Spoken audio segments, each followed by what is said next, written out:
Hi there, my name is Richard McMunn from the interview training website passmyinterview.com, and in this tutorial I am going to teach you how to pass a civil service interview, and in particular we are going to focus on the behaviour that is called managing a quality service. So if you have a civil service interview coming up, make sure you stay tuned because I will help you to succeed and to achieve that goal. This is what I will cover. I will give you a list of civil service interview questions that I strongly advise you prepare for. I will give you brilliant, unique answers to managing a quality service interview questions. I will give you some really important tips on how you can stand out during your civil service job interview.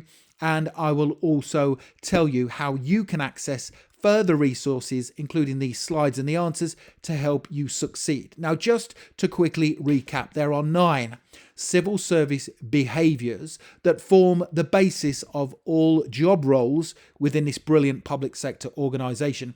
And in order to perform to a high standard in the civil service, my advice is that you learn and understand the behaviours that are applicable to the role you are applying for before you go along to your interview. Now, the 9 behaviours are seeing the big picture, changing and improving, making effective decisions, leadership, communicating and influencing, working together, developing self and others, managing a quality service, and delivering at pace. And in this video, we are focusing primarily on the behaviour that is called managing a quality service.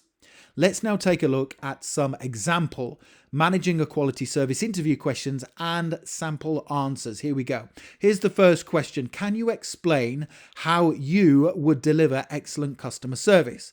Now, whilst working in the civil service, you will need to provide a fast, efficient and professional service at all times. You must operate effectively, follow strict service guidelines, and make sure you strive to continually improve whilst meeting the diverse needs of the people you are serving. So here is my example answer to this first civil service interview question. Can you explain how you would deliver excellent customer service? I would make sure my style of communication was tailored to the customer's needs, and I would be polite, positive and enthusiastic whilst dealing with them. I would be welcoming when they came into contact with the organisation, and I would be professional in all communications. I would ask them questions to establish their individual requirements, and I would then respond in a timely manner to ensure I met their specific needs. Now, whilst dealing with a customer, I would always act as a positive role model for the organisation. I would be courteous and I would make sure I left a lasting positive impression on them so they felt valued, respected, and they wanted to use the service time and time again in the future. Now, finally, if the opportunity presented itself, I would ask the customer for feedback to try and improve on the service that we had just provided them with. That's a really good answer. It's the perfect answer to explain how you would deliver excellent service whilst working in the civil service. Let's have a look at another civil service managing a quality service interview question, and that is, tell me about a time when you made recommendations that were designed to improve the quality of a service. This is a difficult question.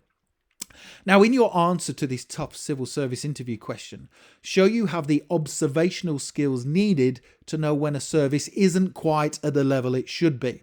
Give a specific situation you've been in previously where you made recommendations for improvement. And here's a great way to answer this tough civil service interview question. Just to recap, the question is, tell me about a time when you made recommendations that were designed to improve the quality of a service. Here we go.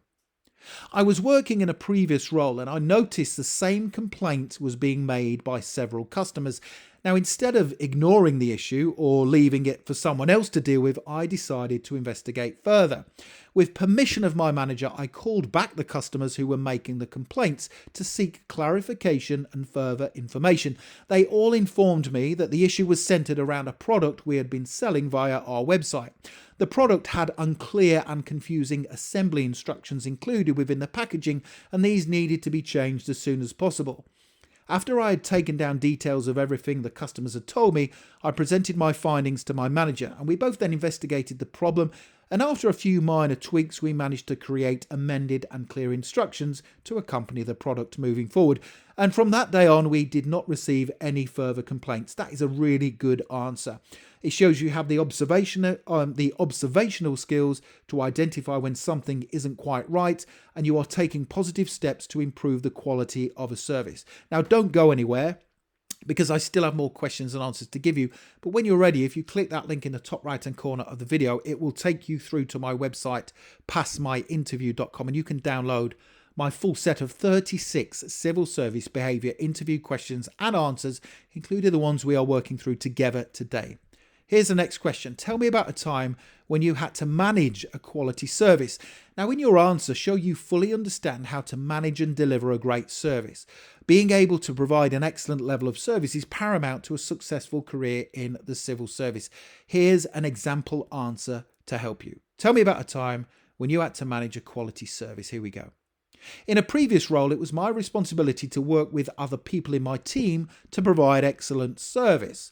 Now, part of our responsibilities include answering customer service telephone calls, and we had strict guidelines we all needed to follow. Now, I always started out by reading the guidelines carefully to make sure I had the necessary skills to do the job to a consistently high standard. Whilst dealing with each customer on the telephone, I would start off with a welcome script, and I would then ask them for details relating to their query or their complaint. I would then ask probing questions to get to the bottom of the issue as quickly as possible. And at all times whilst on the telephone, I would monitor the time, and I would make sure the needs of the customer were met. And if ever I needed to get back to the customer at a later date, I would ensure a reminder was placed on the system so that I never forgot.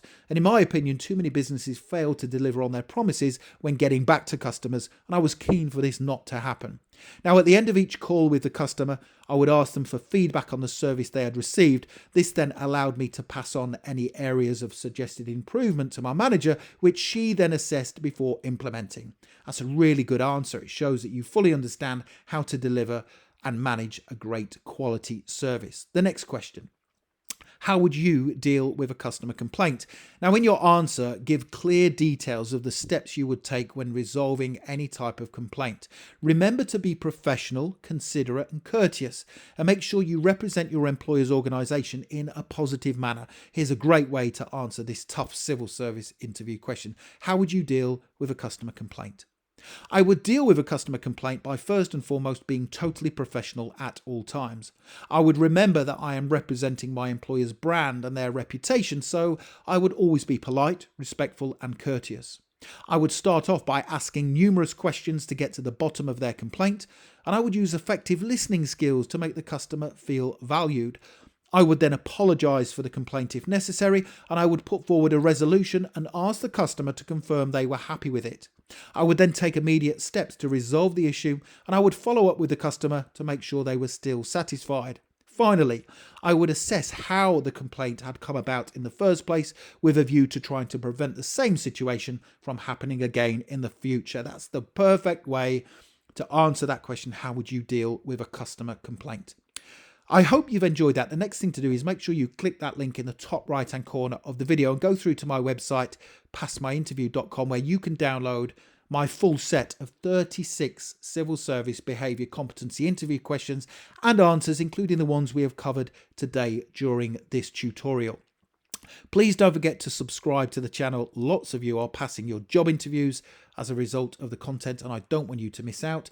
You can also connect with me on LinkedIn. I've put my LinkedIn link in the description below the video, and please give the video a like. That tells me you find the content useful.